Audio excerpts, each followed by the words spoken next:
Yung team maybe guys, marami nga pong disappointed. Marami dismayado at tila galit guys.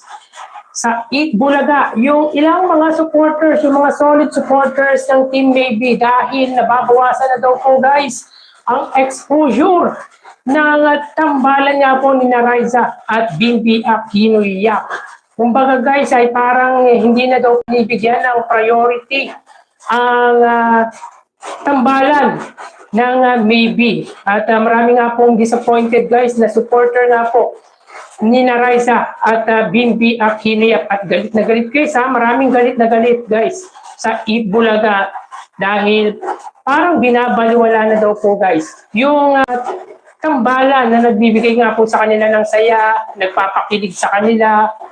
Parang feeling nila guys ay hindi na daw po binibigyan ng importansya ang tambalan ni Raisa May Dizon at Bimbi Aquino Yap. At even sa aking mga post guys, maraming disappointed na team maybe sa Eat Bulaga. Siyempre yung mga team maybe guys, expected nila tuwing Sabado ay merong bulagaan at medyo matagal-tagal na nga din po nilang hindi na sila yung magkatambal ang sina Raisa at Bimbi dahil sa bulagaan guys, doon lang po sila talaga nakapakita ng exposure. So patunay lang dito guys na malaki talaga yung fandom ng maybe. At kung ano man po guys yung reaction or yung nararamdaman nila, sa palagay po natin ay valid naman po yun guys. Naiintindihan natin kung ano yung nararamdaman ng mga supporters, mga tagahanga ng tambalan ni Raisa at Bimbi Aquino. So guys, may nakita tayong write-ups coming from MLVA Animes Bulaga Network na kung saan ay marami nga po guys na mga supporters ng maybe ang hindi nga po maganda ang comment sa Eat Bulaga. Tulad nga po ng pinost na ito ni MLVA Animes Bulaga Network na isa pong netizen na solid supporters ng Team Maybe. Sabi dito guys, nag-comment or nag-post or nag-comment rather, ang daming comments na naglalabasang hindi maganda dahil lang sa nangyari sa Bulagaan University kanina. Pati TVJ Eat Bulaga dinadamay dahil lang sa hindi na sweet ang Maybe. Wala na raw kilig kasi pinapalayo na sila. Yun po yung comment ng isang netizen na kung saan ay may sumagot po or may nag-comment po sa kanyang post. Sabi dito, oo nga, boring talaga. Boring daw guys yung Eat Bulaga ayon sa netizen na supporter nga po ng Team Maybe. Kahit sumayaw na lang sana ang Maybe or nag-duet sila, kikiligin na kaming nanonood. Ang gandang tignan pag sumayaw silang dalawa, Raisa at Bimbi, or duet sa pagkanta, masaya na kami, masaya na ang araw namin, sige na po. Yun po yung mga comment guys. Which is valid naman guys yung mga reaction nila. Valid po yan, naintindihan po natin. Dahil medyo matagal-tagal na nga rin po hindi na sila yan na magkatambal sina Raisa at Bimbi Aquino Yap. Marami nga ang nag-expect guys noong yung anniversary ng Eat Bulaga, even nung Saturday special edition, yung celebration nila. Marami ang nag-expect na magbibigyan po sila ng exposure pero hindi po napagbigyan guys ng production ng Eat Bulaga. At neto nga last Saturday sa Bulagaan, as expected po nila guys ay may tambalan or team up sa Bulagaan si Raisa May Dizon at Bimbi, subalit nabigo nga po sila. Kaya yung nararamdaman o reaction ng mga supporter nga po ng Team Maybe ay naiintindihan po natin yan. Sobrang naiintindihan po natin yan kasi syempre hinintay po nila yung araw ng Sabado Dahil pag araw ng Sabado, yun lang po yung time na magkaroon nga po ng medyo matagal-tagal na exposure or special number ang Team Maybe. Kaya sobrang naiintindihan natin yan guys kung ano po yung nararamdaman nila. Valid po yan. Sabi din dito sa nag-comment guys, kainis naman tong TVJ. So medyo upset sila guys sa Itbulaga TVJ. Mas bet ko at gusto ko estudyante si Riza. Ayan, wala tuloy kilig. Sana next week maging student na siya. Dapat talaga magkasama ang love team, hindi pinaghihiwalay doon kayo lumalakas ang ratings. Doon daw po lumalakas ang ratings ng Itbulaga kapag magkasama ang team maybe. So yan, valid naman po yung guys eh. Anyway, siguro upset lang sila, medyo disappointed lang sa nangyari sapagkat yun nga, hinintay nga po nila yung araw ng Sabado. Medyo matagal-tagal din po silang nagantay na magkaroon nga po ng tambalan. Kahit paano ay mabigyan ng exposure ang team maybe. So balit yun nga po, medyo ramdam nila, feeling nila, ay binabawasan nga daw po yung exposure ng dalawang tambalan, yung dalawang bagets. But anyway, tulad ng sinabi ko po guys, ay valid naman po talaga yung disappointed na nararamdaman ng team. Maybe yung mga supporters nga po guys ng team maybe ay naiintindihan po natin kung ano po yung sentimiento, kung ano po yung nararamdaman nila. Pero again guys, we have to be patient guys. Kailangan maging pasensyosa tayo. Malay natin guys ha.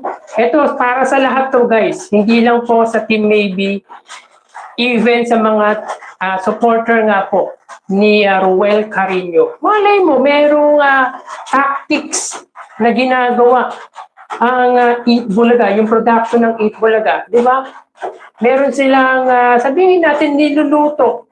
Di ba? Meron silang niluluto para sabihin natin para muling magkasama yung yung team maybe.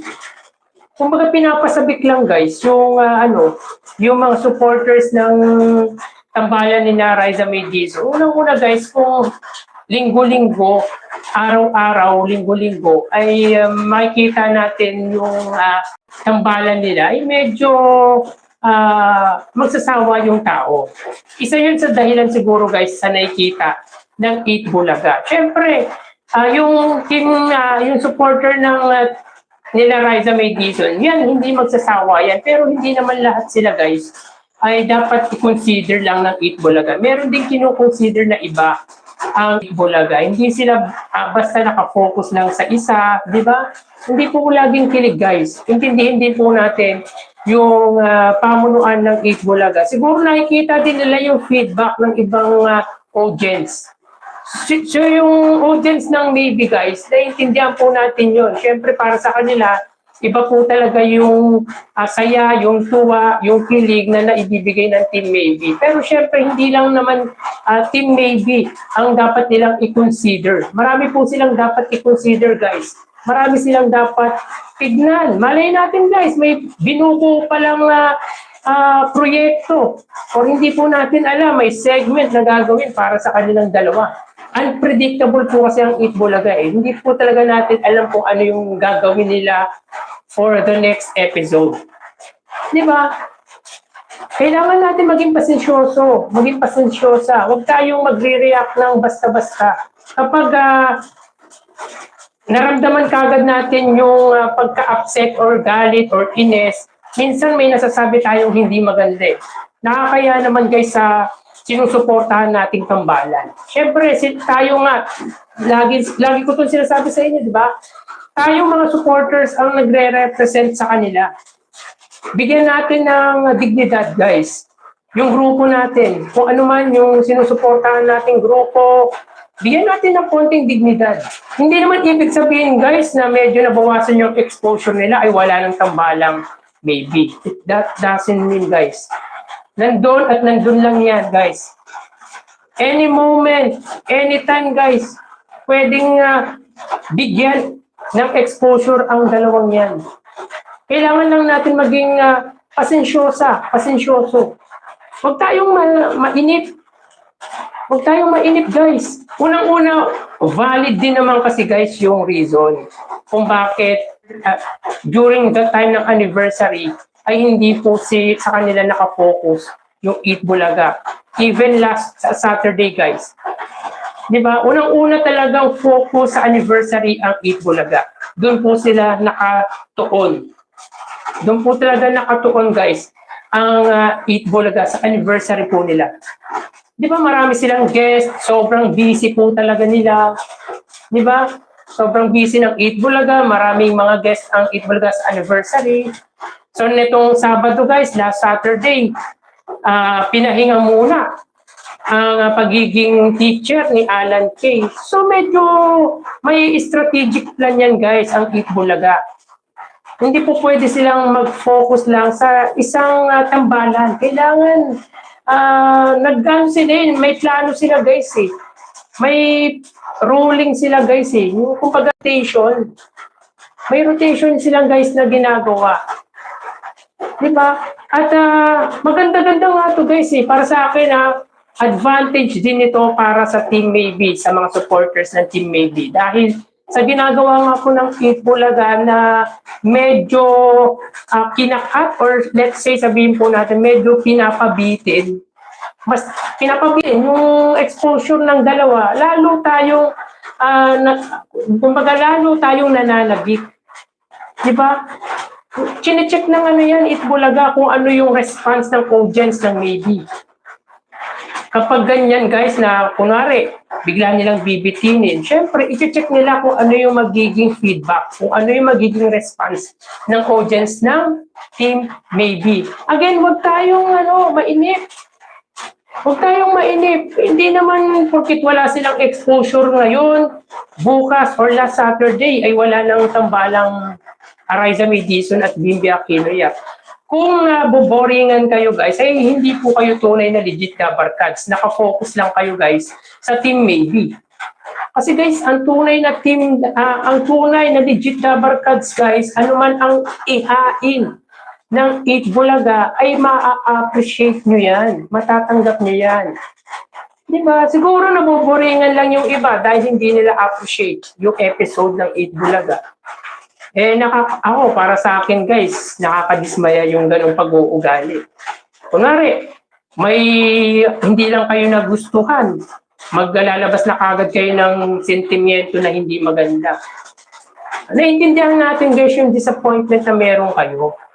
Pero kailangan din natin intindihin kung ano yung maibibigay pa at maiahain pa ng Eat Bulaga. Hindi naman po pwedeng magpo-focus lang ang Eat Bulaga, guys, sa isang tambalan. Marami silang talent. Minsan nga, guys, may mga nagre-reklamo. Wala nang exposure si Ruel Carino. Which is valid rin naman kasi, guys, yung reaction at yung nararamdaman nila. Siyempre, bilang supporters, gusto natin, nakikita natin yung sinusuportahan natin. Diba? Pero hindi ganun, guys, tumatakbo ang production ng Eat Bulaga. Mas focus sila kung paano magpasaya talaga ng mga tao, makatulong sa tao. Diba? At unang-una, guys, 2026 na po ngayon, guys. Medyo, para sa akin, nakikita ko dyan, guys, medyo tinatansya ng Eat Bulaga yung mga bagay-bagay, lalo na, guys, na maraming nakamonitor. Yung It's Showtime nga, guys, si Vice Ganda nga, guys, na maraming napupo na kay Vice Ganda, di ba? Yun siguro ang isa sa dahilan kung bakit medyo naglalaylo ang Eat Bulaga sa tambalan. Ayaw din nilang basta sila mapuna. Lalo na yung MTRCB, guys, bigyan natin ng dignidad ang Eat Bulaga. May MTRCB. Ang MTRCB, guys, ang chairman dyan ay kamag-anak or anak pa ni Tito Soto. Di ba? Kung mapapatawag ang Eat Bulaga ng MTRCB, mas nakakahiya naman yun. Siyempre, hindi na po tulad ng Aldab, guys. Hindi tulad ng Aldab noon. Unang-una, yung tao noong time ng Aldab ay hindi pa ganun ka-engage sa social media. Ngayon, guys, halos lahat na, even yung mga bata, tutok na sa cellphone, tutok na sa social media. So yun nga, guys, yung sa aking pananaw, guys, sa aking pananaw, sa aking opinion, tingin ko nananansya din ang Eat Bulaga. Unang-una din guys, isipin natin, tawag dito, may mga batang nanonood. Tinitignan ng Eat Bulaga yan, may mga estudyanteng nanonood. Ano yung makikita nila guys? Na itong noontime show ay parang promote ng Eat Bulaga yung love team. Which is okay lang naman yung guys eh. Siyempre sa epekto ng mga bata yun guys, hindi rin maganda. Gets nyo ba ako guys? Siyempre yung mga estudyante, yung mga elementary, di ba? Yung Eat Bulaga nagpapakita or may segment na love team, which is okay lang naman sana guys. Kaso nga lang, siyempre sa mata ng NTRCB at sa palagay ng Eat Bulaga, ay minsan ay hindi rin maganda yung epekto nito sa mata ng bata. Kung tayong mga matatanda lang guys, maintindihan, mauunawaan natin eh. Maunawaan natin yan guys. Di ba, yung mga ganyang tambalan, maunawaan natin yan, pero may mga bata pa rin na nanonood eh. Di ba? Kaya nga sabi ni Renyo Master, hanggat may bata, may Eat Bulaga eh. Which means, ay nakatuon pa rin ang Eat Bulaga sa mga bata.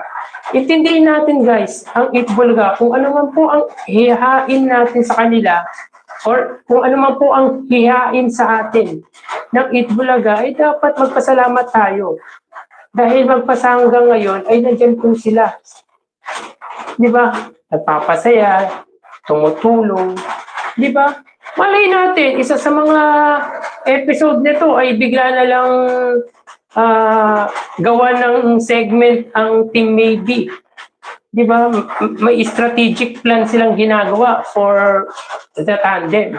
Unpredictable po kasi talaga ang Eat Bulaga eh. Hindi natin alam kung ano yung gagawin nila sa next episode.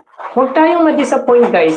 At huwag tayong gagawa ng anumang comment na pwedeng ikapahamak ng sinusuporta nila. Di ba? Kung mag-comment tayo, ayusin natin yung comment natin. Hindi lang naman po yung Team Maybe guys yung nagre-reklamo eh. May mga supporter guys ni Ruel Carino,